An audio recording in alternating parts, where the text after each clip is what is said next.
Bienvenue sur la Minute Dev et nous allons continuer notre apprentissage dans le langage Python qui est un langage évidemment très intéressant. Et aujourd'hui, on va regarder comment créer des fonctions. Tu verras que c'est très pratique pour mieux organiser son code. Il y a d'autres façons de faire, mais celle-là est déjà très utile. Au passage, n'oublie pas évidemment de liker la vidéo, de t'abonner à la chaîne YouTube et d'activer les cloches de notification pour recevoir nos prochaines vidéos en notification. Allez, on y va. Let's go!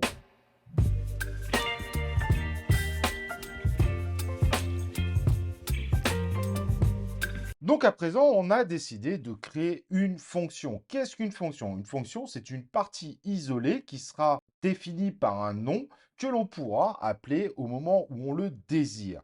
Donc au final, au moment où le code passe sur cette partie fonction, il ne l'exécutera pas, mais il l'exécutera que quand on lui demandera de le faire. D'ailleurs, si tu te souviens bien, si tu as bien suivi les cours précédents, on a déjà utilisé des fonctions qui étaient natives, donc déjà proposées par le langage, comme le len, pour compter le nombre d'éléments au sein d'une liste. Et bien là, on va pouvoir faire nos propres fonctions. Donc comme tu peux le voir sur l'écran actuel, une fonction est définie par def. Ensuite, on va mettre son nom. Moi, je l'ai appelé affiché.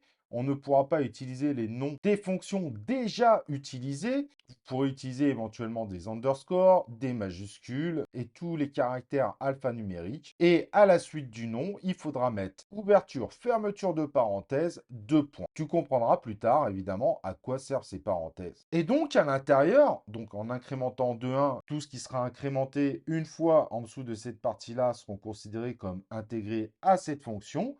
On va mettre, par exemple, une nouvelle variable i qui sera égale à 2, et ensuite on va printer notre variable i. Normalement, logiquement, au moment où on appelle notre fonction, ça devrait afficher 2. Et de plus, derrière, pour pouvoir appeler cette fonction, car là ce n'est qu'une déclaration de fonction, il faudra en bas mettre le nom de la fonction, parenthèse, ce qui permettra d'appeler la fonction affichée. Donc au moment où le code voit une partie def, cette partie-là ne sera pas exécutée. En revanche, quand il va, comme vous pouvez le voir là sur la ligne 5, un appel de fonction, donc affiché, la fonction affichée, eh ben, il va exécuter tout ce qui est à l'intérieur de def affiché. Et c'est pour ça que quand vous allez interpréter le programme, donc vous vous rappelez avec le triangle vert en haut à droite, il va bien nous afficher le 2 qu'on attendait, donc grâce à la fonction print. Et d'ailleurs, au passage, print est une fonction native de Python. Donc vous ne pourrez pas la recoder comme ça, mais en revanche, vous pouvez l'utiliser exactement de la même façon que les fonctions que vous allez créer vous-même.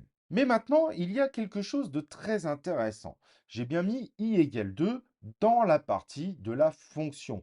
Du coup, je me dis, bah, après l'appel de ma fonction affichée, je vais tenter de faire un print de la variable i. Et comme vous pouvez le voir, quand on exécute le code, on a une erreur. Pourquoi? Tout simplement parce que quand on fait une déclaration de variable au sein de la fonction, elle est localisée à la fonction. Donc on ne pourra jamais l'appeler de l'extérieur, à part si évidemment à l'extérieur vous définissiez une autre fonction i. Donc toutes les variables définies dans notre fonction sont locales à la fonction et ne peuvent pas être utilisées à l'extérieur. Et ça, c'est également évidemment un concept indispensable à comprendre. Les variables ne sont pas forcément accessibles de partout. Cependant, il y a une possibilité. Par exemple, je déclare une variable i égale 2 et j'aimerais utiliser cette variable. Sauf que pour pouvoir l'utiliser, cette variable qui n'est pas à l'intérieur de la fonction mais à l'extérieur, je pourrais utiliser un mot-clé qui s'appelle global et qui me permettra de dire je vais utiliser la variable i qui est dans le programme global, ce qui me permet du coup d'avoir accès à une variable à laquelle normalement la fonction n'a pas accès. Ça peut être pratique dans certains cas, mais faites attention à ce type d'utilisation, ça peut vite également être source de problèmes. Et quand on exécute du coup ce programme, i égale 2, on appelle la fonction affichée. Du coup, dans la fonction affichée qu'on exécute par l'appel qu'on a fait, on appelle la variable globale i, on l'affiche et en effet, il m'affiche bien 2. Mais alors, si jamais je fais des opérations sur cette variable i qui du coup n'est pas censée être localisée sur ma fonction, est-ce que ça va impacter la variable globale? Donc on va tester. On va tout simplement rajouter i plus égale 1. Donc on va incrémenter la variable i de 1 à la fin de notre fonction affichée. Et après l'appel de notre fonction affichée, on essaye d'afficher notre variable i. Et quand on exécute le code, il exécute donc le premier print où notre variable est égale à 2. Ensuite, on incrémente de 1. Comme on est ressorti de la fonction, on arrive du coup sur le dernier print, donc celui de la ligne 8. On essaye d'afficher notre variable i. Et en effet, notre variable a bien été incrémentée de 1 puisqu'elle est égale maintenant à 3. Donc au moment où on appelle une variable qui est globale, on peut aussi intervenir dessus pour changer sa valeur. Il y a un mot-clé qui est également très intéressant dans les fonctions. Donc cette fois, je vais mettre i égale 2 dans ma fonction affichée, mais en revanche, je ne vais plus rien printer. Je vais tout simplement retourner la valeur de ma variable. Donc return i. Et ma fonction affichée, du coup, si je la mets directement dans un print, mais dans mon programme global, je mets print le retour de la fonction affichée. Et en effet, il m'a bien affiché 2, donc ce que m'a retourné ma fonction affichée.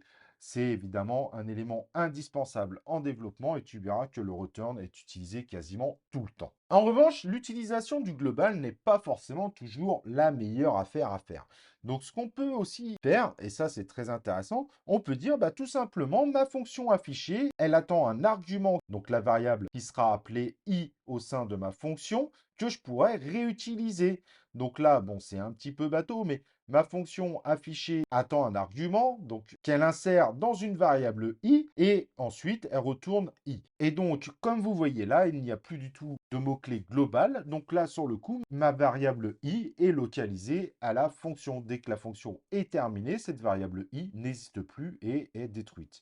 En revanche, du coup, quand on print affiché, il faudra, dans ce cas-là, indiquer quelle est la valeur de l'argument qui est attendu. Sinon, évidemment, cette fois, vous aurez une erreur. Et donc, je mets print affiché 2. Et en effet, il envoie 2 donc, à afficher qui le met dans la variable i, qui ensuite retourne cette valeur 2. Et donc, quand on affiche, ça affiche bien 2. Mais cependant, je me dis, mais si jamais je ne mets pas d'argument, j'aimerais bien quand même que ma fonction s'exécute quand même.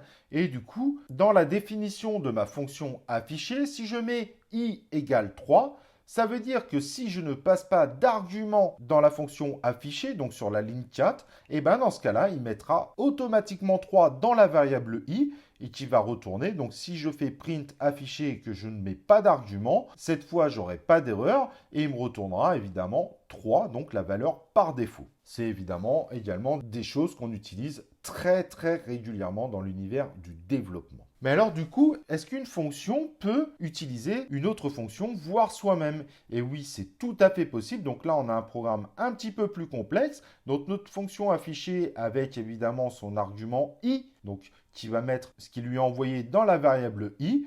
On va faire if i inférieur à 5 et donc dans ce cas-là, on affichera i et ensuite on rappellera la fonction mais en envoyant le résultat de i plus 1. Donc ça va incrémenter à chaque fois de 1. Et donc tant que i est inférieur à 5, normalement il est censé afficher. C'est ce qu'on appelle faire un appel récursif. Et si tu lances ton programme, tu verras que finalement, donc il fait afficher 0. Ensuite, il exécute une première fois la fonction.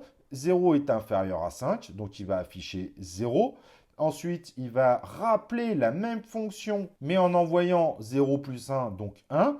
Et là, comme on le voit, la variable i est locale, même si c'est l'appel d'une même fonction. Donc, du coup, ça sera 1. 1 est inférieur à 5, donc il affichera 1, etc., etc. Et il s'arrêtera à partir de 4, car au moment où i deviendra 5, il ne fera plus cette condition if. Je sais, c'est un petit peu plus complexe finalement. On commence à rentrer dans des choses de plus en plus sérieuses. Là, on a mis un seul argument sur notre fonction affichée, mais tu pourrais très bien mettre plusieurs arguments, i, j, k, etc., etc., si tu as besoin de passer plusieurs arguments à ta fonction.